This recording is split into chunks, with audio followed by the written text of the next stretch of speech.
मतलब समझना है। इलेक्ट्रॉन ट्रांसपोर्ट सिस्टम, या शॉर्ट फॉर्म में बोलते हैं ईटीएस, या दूसरा नाम है रेस्पिरेटरी चेन या ऑक्सीडेटिव फॉस्फोराइलेशन। अब इस वर्ड से आप सब परिचित हो चुके हो। फॉस्फोराइलेशन का मतलब क्या था? Formation of ATP. क्या था? Formation of ATP. आपने फोटो फॉस्फोराइलेशन पढ़ लिया है, ठीक है, जो लाइट से, लाइट एनर्जी को की मदद से हम एटीपी की सिंथेसिस देख लिए फोटोसिंथेसिस में। अब यहां पे क्या होगा, NaDH2 को ऑक्सीडाइज करेंगे। क्या करेंगे? ऑक्सीडाइज करेंगे, और ये कन्वर्ट होगा NaD प्लस में plus 2H plus, and this H plus ion, या फिर इसी को हमने क्या नाम दिया था? प्रोटॉन। क्या बोलते हैं इसको? प्रोटॉन। प्रोटॉन ग्रेडियंट क्रिएट करके एटीपी की सिंथेसिस करेंगे एटीपेज एंजाइम की मदद से। कीमोओस्मोटिक हाइपोथेसिस यहां भी एप्लीकेबल है, बट दोनों में फर्क इतना है कि जो फोटोफॉस्फोराइलेशन था वो क्लोरोप्लास्ट में चलता है, ये ऑक्सीडेटिव फॉस्फोराइलेशन जो है आपका कहां चलता है? माइटोकॉन्ड्रिया में। बात इतनी तो क्लियर है। तो यहां ये ऑक्सीडाइज होगा, तब प्रोटॉन रिलीज होगा, और वहां क्या होता था? लाइट आता था, और लाइट फोटोलिसिस ऑफ वाटर करवाता है, और तब प्रोटॉन ग्रेडियंट क्रिएट होता है। बात समझ आ रही है? इसलिए उसको हमने बोला था फोटो फॉस्फोराइलेशन, और यहां पे हम क्या वर्ड यूज कर रहे हैं? Oxidative phosphorylation. ऑक्सीडाइज होगा एंड देन प्रोटॉन निकलेंगे, ठीक है। अब देखो क्या स्टेटमेंट है पहला, all the reduced hydrogen acceptor. कौन कौन से हाइड्रोजन एक्सेप्टर आपने देख लिए थे इस पूरे रेस्पिरेशन में? दो, NaDH एंड FADH। ये ETS में जाएंगे, जहां पे इनसे हाइड्रोजन रिलीज कराया जाएगा, ऑक्सीडाइज कराया जाएगा NaD प्लस में एंड FAD प्लस में, and they can again enter into the respiratory process, जहां जहां पे क्रेब्स साइकिल में NaD प्लस को NaDH2 में कन्वर्ट करा जाता है, FAD प्लस को FADH2 में कन्वर्ट करा जाता है, ये फिर से वही उधर ही रीयूज हो जाएगा, ठीक है। तो ये इनको ऑक्सीडाइज करा के जो प्रोटॉन इनके पास है उसको रिलीज कराया। And ETS is the chain of some hydrogen and electron carriers. ये क्या है? हाइड्रोजन का और इलेक्ट्रॉन का कैरियर्स का एक अरेंजमेंट है। कहां पे अरेंजमेंट है? Inner mitochondrial membrane. Mitochondria double membranous cell organelle है, तो जो इसका अंदर वाला मेम्ब्रेन है, इनर माइटोकॉन्ड्रियल मेम्ब्रेन है, इस मेम्ब्रेन में वो प्रोटीन्स हैं जो हाइड्रोजन कैरियर की तरह काम करती हैं या फिर इलेक्ट्रॉन कैरियर की तरह काम करते हैं। आप जरा याद करो, हाइड्रोजन कैरियर और इलेक्ट्रॉन कैरियर क्यों बोल रहे हैं? जब प्लास्टोक्विनोन की बात हुई थी फोटोसिंथेसिस में, तो plastoquinone hydrogen containing plastoquinone hydrated plastoquinone में कन्वर्ट होता था, हाइड्रोजन को ल्यूमेन में पंप करता था, ठीक है। तो यहां भी सेम वैसा ही चलता है, प्रोटॉन को पंप करने वाले प्रोटीन्स भी हैं, तो हाइड्रोजन कैरियर और इलेक्ट्रॉन कैरियर दोनों हो सकते हैं। And the significance of ETS to remove hydrogen from reduced hydrogen acceptor. इनका जो हाइड्रोजन एक्सेप्टर है उनसे हम हाइड्रोजन को रिमूव कर लेते हैं, and during this process hydrogen acceptor get reoxidise and ATP इनसे प्रोड्यूस होता है। देखो क्या होता है, सिंपल सा जो आपको दिमाग में पिक्चर बनाना है वो ये वाला, NaDH2 रिड्यूस्ड फॉर्म है, FADH2 रिड्यूस्ड फॉर्म है, ये ETS में एंटर करता है, इनसे ATP बना लिया जाता है, इनके इस प्रोटॉन का क्या करके, प्रोटॉन को इनको ऑक्सीडाइज करा के टर्मिनल ऑक्सीडेशन से ATP की सिंथेसिस होती है, H प्लस आयन निकाल के। वाटर भी इनका यूज होता है, वाटर बनता है ऑक्सीजन की प्रेजेंस, ऑक्सीजन हम रेस्पिरेशन में यूज करते हैं। अब देखो एक बात ये भी ऐड करनी है, आपने दो स्टेप्स पढ़ लिए, कौन कौन सा? एक तो आपने पढ़ लिया ग्लाइकोलाइसिस। क्या पढ़ लिया? ग्लाइकोलाइसिस। यहां आपको ऑक्सीजन की जरूरत नहीं थी, कोई ऑक्सीजन की जरूरत नहीं थी। दूसरा आपने पढ़ा लिंक रिएक्शन, इधर भी कोई ऑक्सीजन की जरूरत नहीं पड़ी। तीसरा आपने पढ़ा क्रेब्स साइकिल, इधर भी कोई आपको ऑक्सीजन की जरूरत नहीं पड़ी। हम पढ़ रहे हैं एरोबिक रेस्पिरेशन। एरोबिक रेस्पिरेशन किसको बोलते हैं? जिसमें ऑक्सीजन यूज होता है। क्या होता है? ऑक्सीजन यूज होता है। अब ऑक्सीजन यूज कहां होता है एक्चुअल में? ईटीएस में। कहां यूज होता है? ईटीएस में। बात क्लियर हो गई? ईटीएस में ऑक्सीजन यूज होता है एंड ये वाटर का मॉलिक्यूल सिंथेसिस होता है एंड रीगेन हो जाता है क्या? NAD+ और FAD+। अब इनके कंपोनेंट्स देखो, ये जो पूरे hydrogen carrier and electron carrier हैं, इनको ये 5 कॉम्प्लेक्सेस में क्लासिफाई किया गया है। इन्हीं कॉम्प्लेक्सेस को तैयार रखना है बस आपको। ये कॉम्प्लेक्सेस पे सवाल बनते हैं। पहले कॉम्प्लेक्स का नंबर, कॉम्प्लेक्स फर्स्ट, जिसका नाम याद रखना है NADH हाइड्रोजिनेज कॉम्प्लेक्स। वर्ड से ही क्लियर हो रहा है, डिहाइड्रोजिनेज कॉम्प्लेक्स। मतलब NADH2 जो हमारा है ये इसको कन्वर्ट करेगा NAD++2H+ में। कॉम्प्लेक्स नंबर फर्स्ट का काम है। और ये कॉम्प्लेक्स बना है FMN and F iron sulphur protein. ये प्रोटीन 2 प्रोटीन से मिलकर बना है।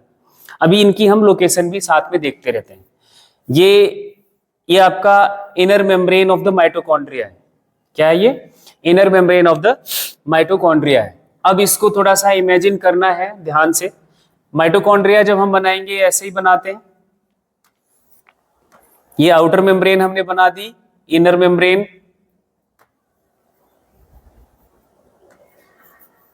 ठीक है। इस इनर मेम्ब्रेन के बाहर की तरफ आउटर सरफेस और इनर सरफेस के लिए क्या वर्ड यूज करेंगे? ये है पेरीमाइटोकॉन्ड्रियल स्पेस और ये क्या है? Matrix of the mitochondria. अब इंटर मेम्ब्रेनल स्पेस मतलब ये पेरीमाइटोकॉन्ड्रियल स्पेस का ही दूसरा टर्म हम यूज करेंगे। दोनों मेम्ब्रेन के बीच का स्पेस इंटर मेम्ब्रेन स्पेस या पेरीमाइटोकॉन्ड्रियल स्पेस की बात हो गई। मतलब ये मेम्ब्रेन, समझ रहे हो कि ऐसे यहां से अगर इतना पोर्शन हम लेते हैं इसको ऐसे करते हैं तो ये बाहर वाला सरफेस है। इसके बाद इसके पहले क्या है? आउटर मेम्ब्रेन है।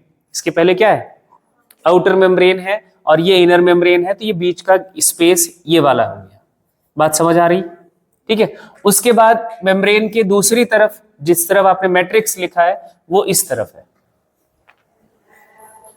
तो दो ये टर्म समझ आ गए, इंटर मेम्ब्रेन स्पेस और मैट्रिक्स।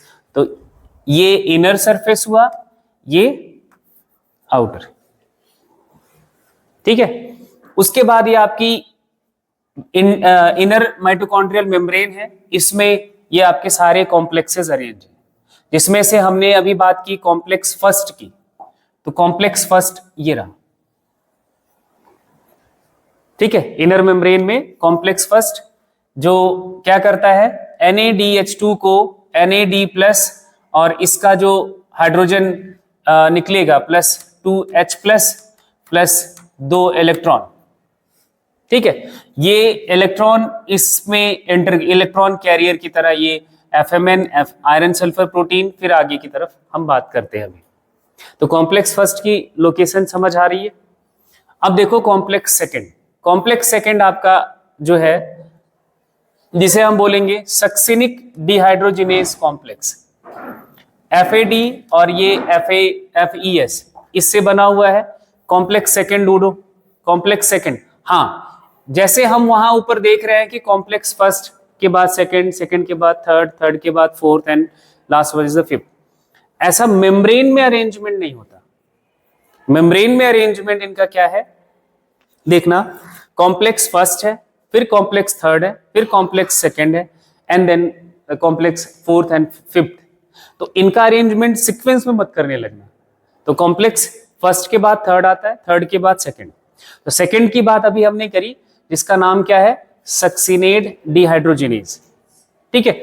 दूसरा, तीसरा जो आपका कॉम्प्लेक्स है वो देखो, थर्ड कॉम्प्लेक्स है cytochrome C reductase complex. Cytochrome C reductase complex जो बना है cytochrome B, cytochrome C1 and iron sulphur protein है, मींस कुछ प्रोटीन है। तो कॉम्प्लेक्स थर्ड भी देखो, तो कॉम्प्लेक्स थर्ड आपको दिख जाएगा cytochrome BC1, cytochrome B iron sulphur protein cytochrome C1, इनसे ये मिलकर बना है।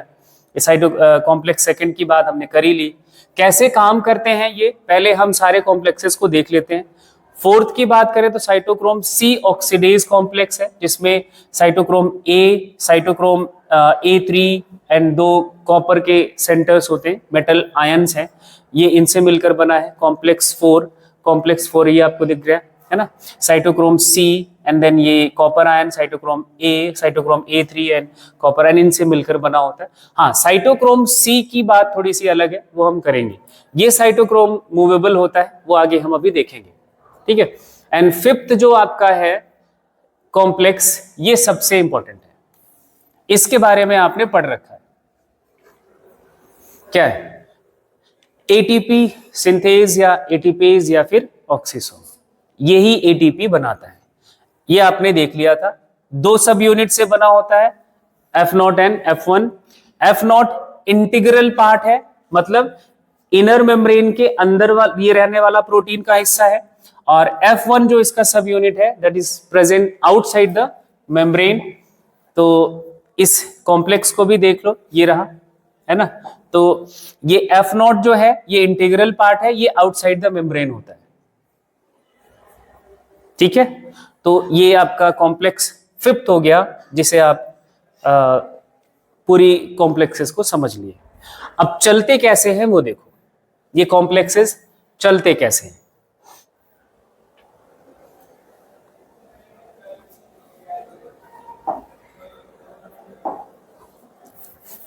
सेम पर्पस इनका भी है, टू क्रिएट प्रोटॉन ग्रेडियंट।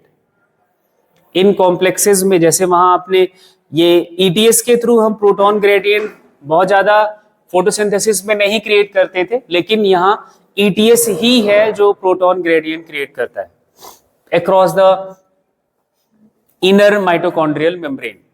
वहां क्या था?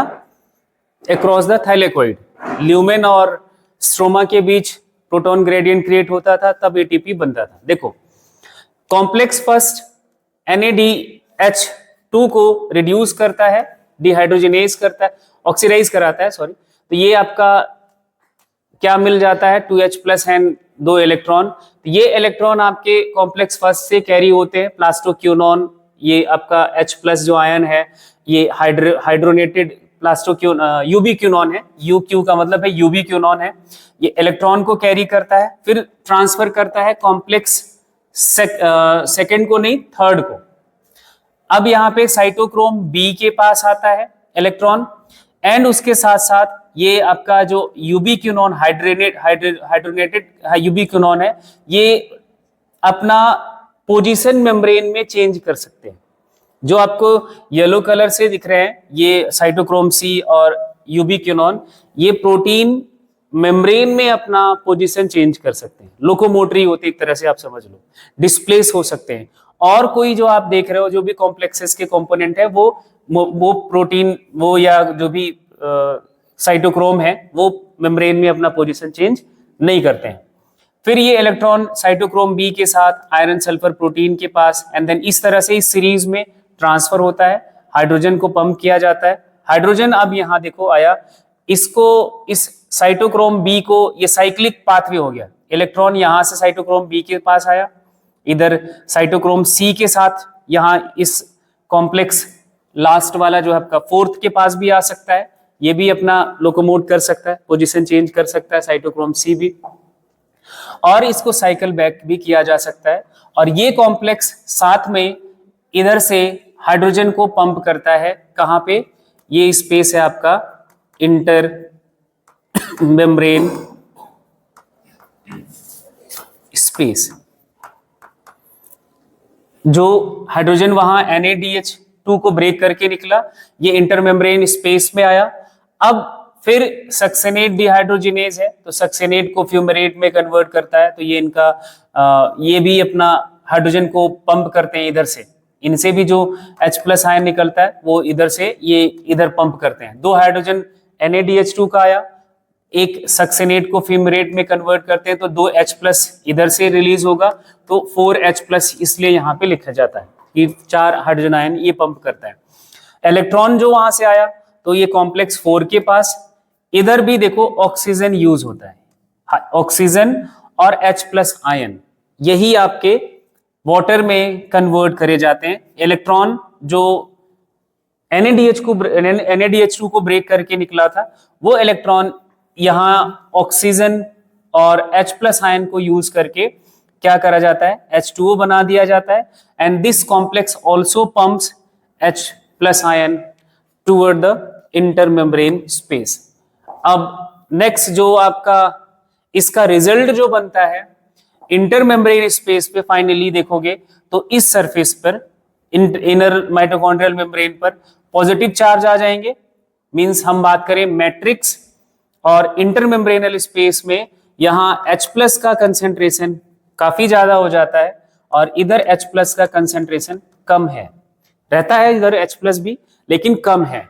तो इस प्रोटॉन ग्रेडियंट की वजह से, कंसेंट्रेशन डिफरेंस की वजह से इस सरफेस पे आपको पॉजिटिव चार्ज दिखेगा और इस सरफेस पे आपको नेगेटिव चार्ज दिखेगा। एंड एटीपेज की मदद क्रॉस फिर से वही जैसे हमने वहां पे देखा था क्या कि 3H प्लस आयन क्रॉस करता है एटीपेज को तो एक एटीपी बनता है। यहां बस थोड़ा सा चेंज करना है, 2H प्लस आयन मूव करेगा तो एक एटीपी का सिंथेसिस होता है। That is also explain by chemo-osmotic hypothesis. वही है कीमो-ऑस्मोटिक हाइपोथेसिस, ये भी एक्सप्लेन करता है आगे जब देखोगे। हाइड्रोजन यहाँ पे जो क्रिएट किए जा रहे हैं प्रोटॉन ग्रेडियंट वो ब्रेक करने के लिए तो किए जा रहे हैं कि भाई एटीपेज इसको ब्रेक करे, ये H प्लस यहाँ आएगा, ये नहीं लिखा है, मैट्रिक्स में जाएगा फिर उधर बस डिफरेंस है, इधर प्रोटॉन का कंसेंट्रेशन ज्यादा इधर कम, तब वो ग्रेडियंट बनेगा, पोटेंशियल डिफरेंस जनरेट होगा। यहाँ पे देखो इलेक्ट्रोकेमिकल ग्रेडियंट मतलब इधर इलेक्ट्रिक पॉजिटिव चार्ज है इधर नेगेटिव चार्ज है, देन वो आपको पता है कि इलेक्ट्रिसिटी का क्या पोलैरिटी होता है, किस डायरेक्शन में मूव करता है। तो पॉजिटिव आयन नेगेटिव आयन की तरफ मींस जहां पे ज्यादा है उधर मूव करेंगे आयोनिक बैलेंस बनाने के लिए, लेकिन बनने नहीं दिया जाएगा क्योंकि उधर ऊपर आपने 2 कॉम्प्लेक्सेस देखे जो हाइड्रोजन को पंप कर रहे हैं। अगर वो इक्वल चार्जेस आ गए तो आयन का मूवमेंट रुक जाएगा, आयन का मूवमेंट रुका तो एटीपेज काम कैसे करेगा, एनर्जी सिंथेसिस नहीं होगी। अरे बेनिक फॉस्फेट एटीपी में कन्वर्ट होता है। सारे जो इनके स्टेटमेंट्स हैं जो इधर लिखा हुआ है सारी कहानी यही लिखा हुआ है। एंड ये दोनों पिक्चर आपके एनसीईआरटी के हैं, ये भी पिक्चर दिया हुआ है एनसीईआरटी में और ऊपर वाला भी पिक्चर जो है वो एनसीईआरटी का ही है, ठीक है। तो यहाँ देखो number of H plus ion को रिप्रेजेंट करा गया है, आउटर साइड है ये मतलब इंटरमेम्ब्रेन स्पेस, ये inner mitochondrial space membrane, ATPase का F0 यूनिट और एटीपेज का F1 सब unit, 2H plus ion cross करता है इसको तो एक ADP और एक इनऑर्गेनिक फॉस्फेट का कन्वर्जन एक एटीपी में हो जाता है। अब कैलकुलेशन पे आते हैं, ठीक है। जो आपका कैलकुलेशन है ये, हाँ ये दोनों में कंपैरिजन भी देखो, फोटोफॉस्फोराइलेशन और ऑक्सीडेटिव फॉस्फोराइलेशन। आपने फोटोफॉस्फोराइलेशन पढ़ लिया था पहले ही, अब ऑक्सीडेटिव फॉस्फोराइलेशन पढ़ लिया तो दोनों का कंपैरिजन भी देख लो। Occurs in chloroplast during photosynthesis, अब ये कहां चलता है, माइटोकॉन्ड्रिया ड्यूरिंग रेस्पिरेशन, कोई सोचने वाली बात नहीं है। Proton gradient develops across the thylakoid membrane, और इधर क्या होता है, proton gradient develops across the inner mitochondrial membrane. क्या होता है, for ATP production source of energy is the light energy, light energy से ही फोटोलिसिस होता है। और इधर क्या है, एटीपी प्रोडक्शन के लिए सोर्स ऑफ एनर्जी क्या है, ऑक्सीडेशन ऑफ NaDH2। बात इतनी सी है। अब ये एक छोटा सा सिस्टम समझना है, सटल सिस्टम। सटल सिस्टम क्या था, क्या है एक्चुअली वो समझो। आपने ग्लाइकोलाइसिस में पढ़ा था कि 2 NaDH2 बनता है जब ग्लाइकोलाइसिस चलता है। साइटोसोलिक एसिमिलेटरी पावर इसको बोलते हैं। साइटोसोलिक क्यों बोला, क्योंकि ग्लाइकोलाइसिस साइटोप्लाज्म में चलता है।